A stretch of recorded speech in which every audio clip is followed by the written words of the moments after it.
özellikle süpürge makinesinde. Kardeşim korkacak mı korkmayacak mı challenge yapacağız. Süpürge makinesi var burada bak kardeşi. Şimdi arkadaşlar ben yapayım. Bu sırada benim yüreğim dağınık arkadaşlar, kusura bakmayın. Hadi. Şimdi yapalım arkadaşlar.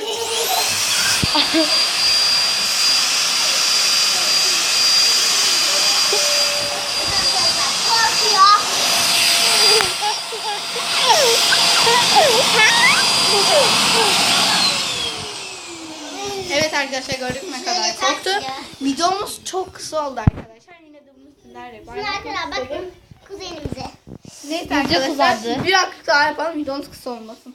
Çok üzüldü annesi. Evet arkadaşlar, abone olmayı ve like atmayı unutmayın. Hoşçakalın.